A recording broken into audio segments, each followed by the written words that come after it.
on Southern race relations, the president was giving serious thought to an utterance on lynching. He admitted that long-term justice for the Negro concerned him more than any other issue.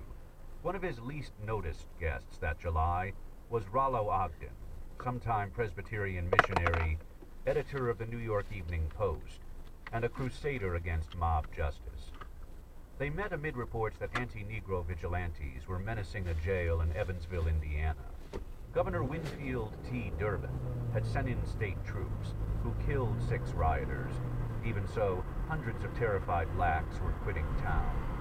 The parallels to both the Wilmington lynching and the Kishinev pogrom were obvious. A cartoon literary digest showed Nicholas II tearfully rejecting the B'nai B'rith petition. "Excuse me, I'm too busy weeping over this Delaware affair."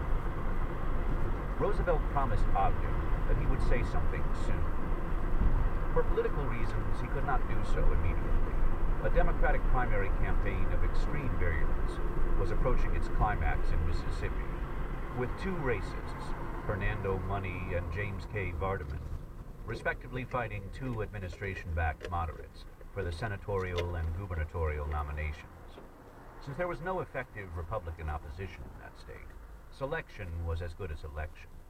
Much invective was being lavished on the nigger-loving gang in Washington, particularly Roosevelt for his support of Minnie Cox.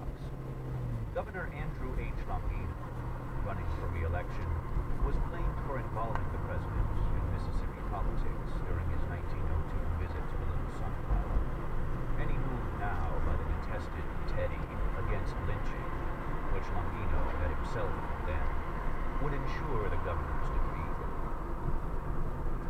So Roosevelt remained silent as midsummer heat mounted across the nation. The sun shone strong on western corn, ripening what looked to James Wilson's expert eye like bumper crops.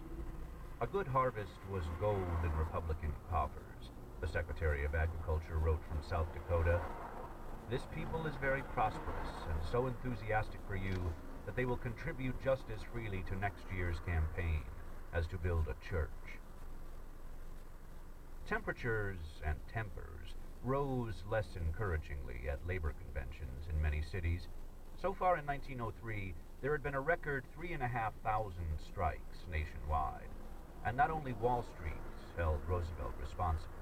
In a severe blow to his popular image, the National Association of Letter Carriers endorsed William Randolph Hearst for president as a true friend of the plain people. Union after union berated Roosevelt for the low pay increase awarded the